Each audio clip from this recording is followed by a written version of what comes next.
and welcome to the Oak and Rope workshop. I just wanted to show you my sixth gift spoiler alert.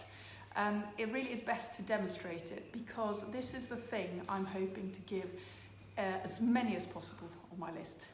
So it's a little box, it's called Create Yourself, and it contains everything you need to make your own oak and rope chopping board. So it has some instructions, which I'm going to try and follow. It has the board, the blank, which is a beautiful piece of oak cut to the standard little chopping board shape. It has a gift tag if you want to gift it to somebody. It has a piece of string, which we'll come back to later on. Some oil, some sandpaper of various degrees, and a little practical sanding block.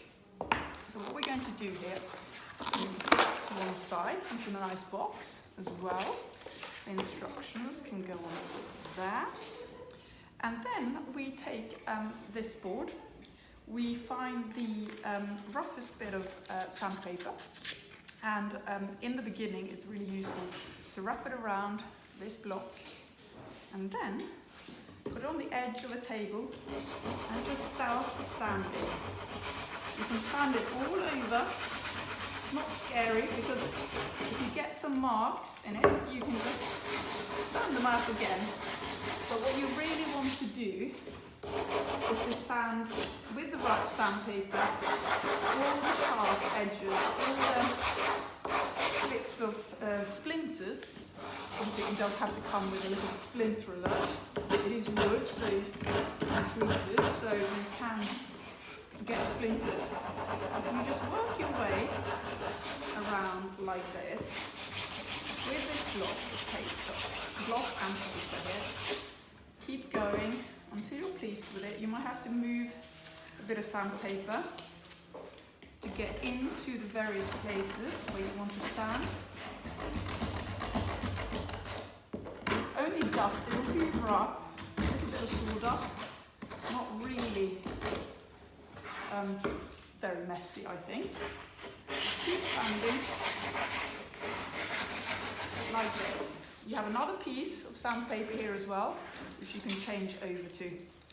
And then, when you finish that, you've got all the smooth edges. I obviously have one here that I have prepared earlier.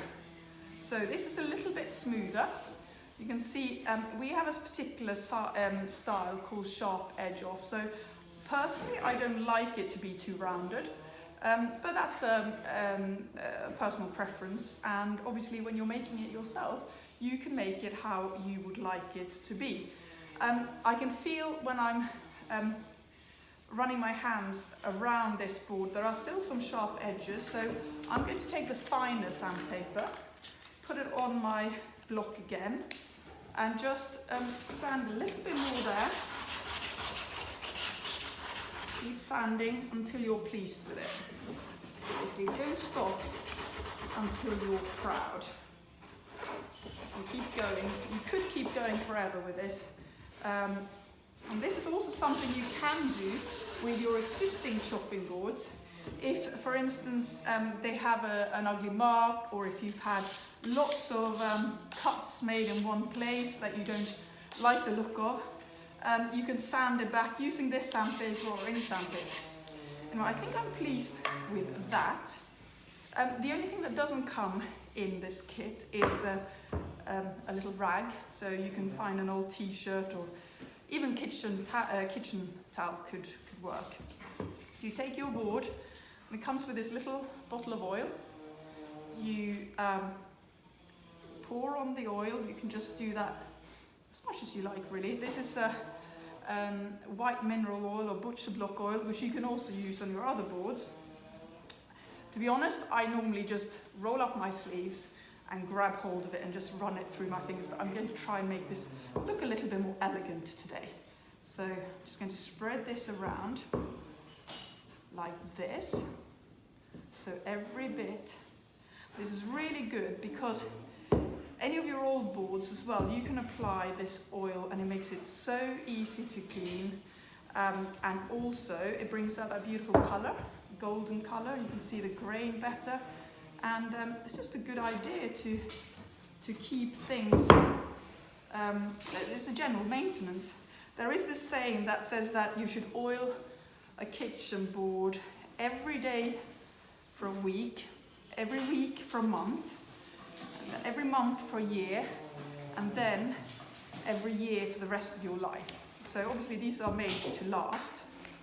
Being oak, they really won't get too deep cuts into them, however much you use them, really.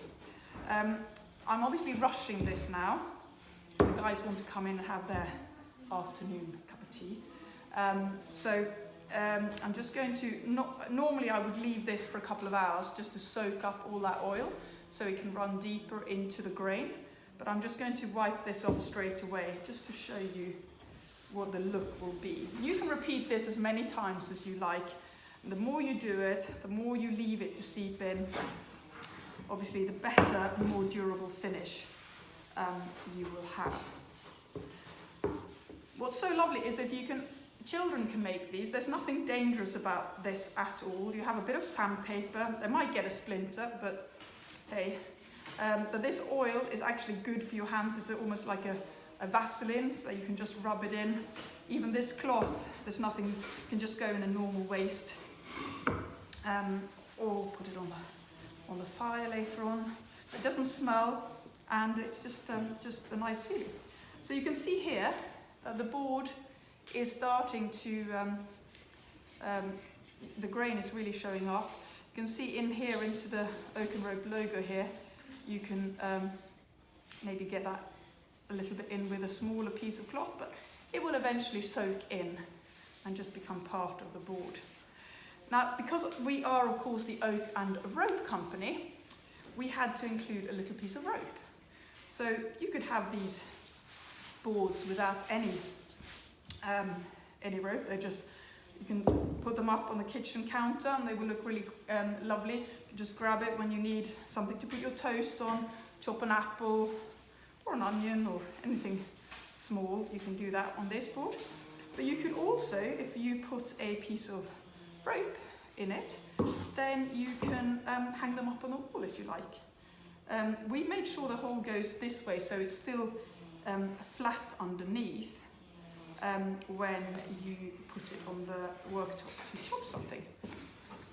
So you can do any knot that you like. There is an instruction on the sheet which you can follow. I'm just going to do a very simple knot here because, as I said, it is tea time here. But you just make that knot however you like. We cut these off, which I don't have anything to cut with, so I'm just going to rip them off. Eventually these ends will just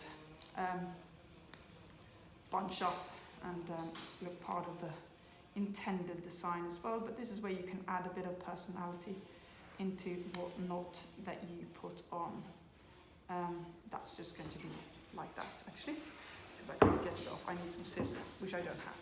Anyway, I'm quite pleased with that. I think that's a really practical little oak chopping board.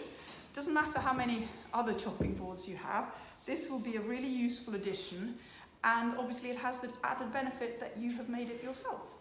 So you can gift these to young, old, anybody who's just proud of making something themselves, and it takes on a very special meaning.